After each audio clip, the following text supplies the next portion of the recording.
all over the TV today. You're just on Fox Business. You're probably on Outnumbered. Were you on Outnumbered? No, I'm on Gutfeld tonight. Oh, you're on. Tudor Dixon is going to be on Gutfeld. You talk about a win for the American people.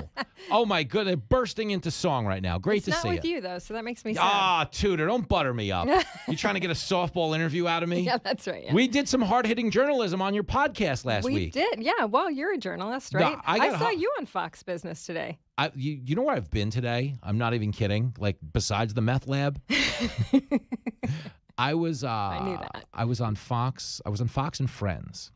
Then I was on Fox Business. Then I was on like one of our local radio shows. Then I was on this show. Then I'll be on the Ingram Angle later. Oh, and wow. then I'll be on Bath Salts at like 11 o'clock. It's funny. They treat you like a regular person here. You stop it. I don't get booked a lot. I told you, I'm just good at sneaking onto the set. Yeah, that's right. And it's live TV. Once you're in the shop, what are they going to do? Pull you off? That's how I'm here. Yeah. People are like, I can't believe you're on Waters World last night. I'm like, yeah, neither can I.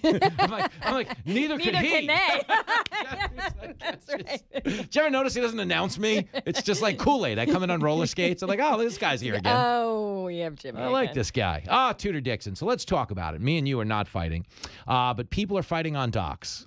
We've seen the viral video. Eric, can I ask you in there, have you seen the footage yet, or should I be telling you all about it? I have seen it. The viral video where the dude actually swims over to the dock fight. Given the month of the year, August, slowest news week, month, everything of the year. Shouldn't this just be the only thing we're watching right now? Just because it solves a lot of issues. Like politically, we all hate each other and want to beat each other up anyway. So maybe we just watch other people fight Tudor Dixon? So first I saw a reenactment of it. And I think that's the best part. I'm like, now we're reenacting fights, which I think is joyful. But I will tell you, it makes me a little bit nervous because as I was driving into New York, which is a normal day for you, but our driver got in a fight with the guy in front of us. Mm-hmm. And then he started to look like he was going to come out of the door. And then I thought, I'm this Midwestern girl. I don't know what's about to happen, and immediately think about the dock fight. And I think, are people going to start swarming? And then do I just kind of get down low and crawl out? I don't know. What do you do? You don't have those skills in Holland, Michigan? No, right? Shocking. Brawl survival skills? I know. I shouldn't admit that, though. Tudor, hold on a second. We could have a tutorial about this. I've actually, and I've told the story on the air, I have, as a former taxi driver, have seen some of the wildest fights ever, including one in which I got hit with a trumpet by a mariachi band. It's my favorite story, man. Of course. And now you need to know this. People don't know this, but this could be an entry-level tip for you, okay? If you ever find yourself in the presence of a mariachi fight, which could happen to any of us. Right, I mean, yeah. Who among us? I mean, everyone in the booth is shaking their head, yes. Like just last Tuesday. They are, which is scary. Unbelievable. If you ever find yourself in the presence of a mariachi fight, they're passionate. Mariachi bands are passionate, but they're usually related. It's like, Oasis, those two guys who sing Wonderwall, the British guys, they beat each other up, Liam and Noel Gallagher. So the truth is they're going to beat each other up, and you're like, wow, this is a bad thing, but they always make up at the end because it's just the family blowing off steam. So I didn't know this. And on the first Cinco de Mayo where I picked up a mariachi band outside Madison Square Garden, is that true? Mm-hmm. All right, cool. So a whole fight, breaks out, and I turned around to intervene, and a guy hit me with a trumpet. It was hilarious. And then when they got out... That seems like it could leave a mark, though. Yeah, not the best, but you know what I mean? It's like, this is the thing. When you're driving a cab 12 hours a day, you want to die. So it's like I leaned into it. I'm like, is that all you got? It's got to be a tuba player around here who can swing one of these. Call that a horn? Anyway, they get out of the car, and as I drove away, they dusted up and kind of laughed at each other and walked in and played their mariachi. This is when I lived in New York, though. This is how I felt all the time because I would see people yelling at each other in the grocery store, and I'm like, they hate each other. And then they'd be like, see you Sunday. I'm like, what just happened? No, that's how New York works, man. Like a middle finger is hello. Yeah. It's different. This is why other people don't understand Donald Trump all the time. Like, he's not trying to be mean. He's just a New Yorker. He's just being a New Yorker. And New Yorkers, this is the thing. The way we talk, because people really get hung up on Trump's words, we have no economy with words, meaning we just say stuff. Okay?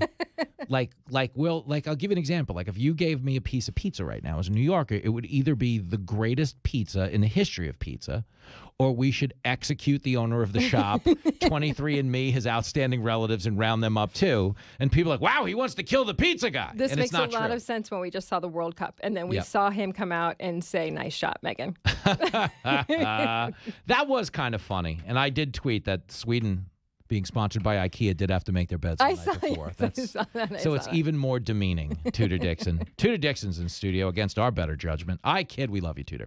Don't you think, though, and I do, that there is some value in him being hard on national teams, or any president being hard on national teams, if for only if I'm going to do this in English, I swear. If for no other reason, then it would be good to get back to a place of collective buy-in. There should, I mean, the exciting part about any type of a world event like the Olympics or the World Cup is that you're rooting for your team. But when you see that your team is not rooting for you, then you feel like someone needs to stand up for you and paddle your team. Imagine that. You go to Yankee Stadium and the players line up on the third baseline and moon the crowd. Right, exactly. Like, wait, what? Yeah. What just happened here? Yeah, exactly. But that's what's going on. The mom in me is like, okay, they need a spanking before they can go. Oh, wait, we're not allowed to. No, you say whatever you want. I think a lot of the truckers just pulled over. They want you to say more, as a matter of fact. You can hear brakes screeching all over the country. They're like, Tudor Dixon's talking about spankings on Fox Across America. They just, wow. Everybody just pulled over. That took a turn I wasn't expecting. No, a lot of us were, to be honest with you. This has been a recurring theme on these shows, Tudor. Let's talk about it. But no, you make good points, is that as a parent, I feel the same way. Because here's the thing. If you feel compelled to get out there and protest America on the world stage, it's because, number one, you can. That's right, yes. Okay? But if you can, that means you have nothing to complain about. Because most of the other countries you're competing against would never in a million years think to protest, let alone to think that protesting might get them a deal, like a sneaker deal. Right. No, you see Iran last year, it did not come out. They came out, they did not sing, and then it was like threats of death. You know, they're like, should they even go back to their country? And that's not a joke. I mean, you really can't do this in other countries. So I think that the Brittany Griner treatment, she realized this is a much better country than getting stuck in a jail in Russia. And I'm not saying that people should have that experience, but you can learn from other people's experiences. And I think it's great that she came back and she said, you know, I appreciate America, and I wish people lifted that voice up more, because that's meaningful. Thank you. Tudor Dixon in studio. We're having a grown-up talk about all things America. America. You know what I'm saying? But you're right. You make a good point. I think what people are missing is just perspective. Because this is what I think happened. We kind of talked about this on your podcast. So if you want to hear Tudor and I do this with profanity, the normal us? No. It's them. I'm kidding. But I think the truth is people have lost perspective. Because what happened is, like, we've just taken a compass now, and everyone's looking for what's wrong with things. You used to really walk in and look for what was right in every scenario. Like, I still do. I'm calibrated that way. You're a fun person, you know? But most people, I don't want to say most people, but a good amount of people aren't. And I think we're giving them too much. We were literally just talking about strikes in LA, and you've got the writer strike, the actor strike, the hotel worker strike. Now the entire city is going on strike. And you think about this and you think, what is happening that people are so unhappy in their careers? They feel like they're being mistreated. And are they being mistreated, or is this just society now that looks for what can I be upset about? That's what's so weird. Like, there's that Cinnabon strike where the Cinnabon workers couldn't wear a pride pin. So they're like, I don't feel safe coming to work. I'm like, well, no one should feel safe around 85,000 calories. Okay. That's one of the problems in this country right now. But it's not the lack of pins. Okay. It's the fact that if you were to prick yourself with the pin, gravy would come out. Because we're a pretty chubby country these days. It's not good, Tudor. But I think, again, that goes back to this lack of perspective, where what's happening is, this is the truth. We're misappropriating. You know, we used to call everything racist, and it worked for the left. They'd be like, it's racist. Yeah, we didn't. Yeah, no, we never did. But people would give them their way because you just didn't want to get, like, tagged with the racists. But now they're doing that with violence. They're taking the word violence and misappropriating it. Now it's, you know, if you disagree with us, people are going to die. But it's not true. But it is actually, we're just talking about this. It is making violence normal. And so words are not violent, but they're actually promoting violence, and it is hurting different parts of society that are now being seen as, oh gosh, if I go into this neighborhood, it's going to be violent. And you don't, I mean, you were just telling me that the police were coming to your house. You're one of those neighborhoods. Not true. No, they're coming to my house because of, like, Def Leppard. They're not coming. It's not, you know, it's going to be okay, Tudor Dixon. But the point is, yes, anyone who tells you speech is violence is basically telling you they've had a privileged enough life to not be involved in any violence.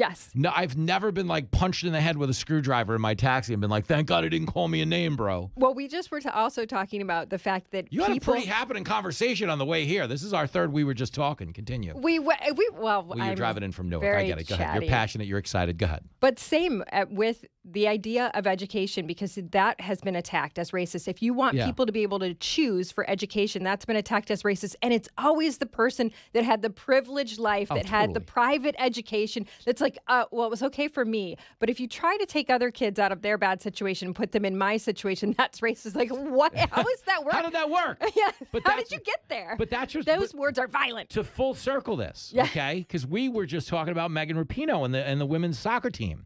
Okay, she wants biological men competing in women's soccer. Greg Abbott just thankfully signed a law with the help of Riley Gaines that might actually level the playing field in women's sports. But isn't it such a scam that you could go out and make millions of dollars as a women's athlete and then retire and hold the door open for men to start competing, which kind of screws everybody else over. Right. And then they were really attacked by protesters when they went to sign that bill in Texas. And I think, how are there this many people that are so angry about the fact that women want to have their own sports, which they've had for how many years now? Isn't that weird? It's weird. But it goes back to this other thing. They think they're pushing back against violence. They think they're pushing back against attack. We have to go after Riley Gaines because the term they use is transgenocide. I'm like, dude, have you guys uncovered any mass graves? Like, no, you haven't, because that's absurd. But it's also a lack of thinking. Because people thought that the more access to information you had with cell phones and social media, that you would be smarter, but you are dumber. No. It is like, I only have to read the headline and now I know everything. And this person's transphobic. They might not even know what that means. No, they don't even know what it means. You got to go beyond the headline. And I can tell you that because most of the things in my search history are described as one type of video. And then you get here and you're like, hey, wait a minute. They're not going to lift weights at all. This isn't a workout video. Well, it is, but I mean, certainly a lot of cardio involved here. But man, oh boy, Tudor Dixon, where does the time go? So you're on Gutfeld tonight. Everybody needs to watch you with our lovable comedy dwarf, Greg Gutfeld. I am, the audience knows this, filling in for him August 28th. Oh. It might be a Tuesday. We got to work this out. Maybe you'll come back and hang out with your radio buddy. We can do some TV. That sounds fun. And I'm hosting the Saturday night show August 26th, but they might have me do it at the debate because Fox is hosting the debate that week. Oh, I will be at the debate. Is that true? Yes. You cancel that flight, Eric. We're not. We're not. It's not even because of her. You cannot get away from me. No, you're fine. It's Sarah. Sarah's the problem off the air. I know. It's like she comes off as nice in the People meetings are and the emails. Complaining about Sarah. Yeah, no. It's she's like a person, population control device. It's not easy. It's not easy. But do you want all the candidates on the stage, ideally? Okay, so I will tell you quite honestly, I don't, because I don't think that some of them actually deserve to be on the stage. Oh, no, fair. But do you want Trump to show up? No. You don't want him. You don't think he should give everybody a shot because he has such a big lead? But as a former candidate, I know they will say things that are unfair, and he will be trapped in unfair situations. And I think we know who he is. Yeah. No one questions who he is or what he wants to do. So this one, no. I think the other candidates should get out there and have their chance. All 738 of them? That's why some no. But there are people that you've never heard of that are good people. You know? I don't doubt it. No, there's a lot of good ideas. I appreciated the governor of North Dakota, Doug Burgum, actually clapped back on George Stephanopoulos. This is funny. I was just asked by Sean Duffy, who do you want to see at the debate? And I said Governor Burgum, because I don't think people know who he is. Yes, and he clapped back. He had good ideas. No, the Republicans have a good bench. You know, they have some people on that stage that absolutely should be there. And then like Christie's there because they just want him to go up the steps, you know, because they have steps on either side. And that's consider it just the same. That's a reason to have somebody. Get him out of Cinnabon. Oh, no. Tudor Dixon, bring it at full circle. How dare you? Good luck on Gutfeld tonight. We're all excited to watch. There she goes, the great Tudor Dixon. Get her out. Get her out.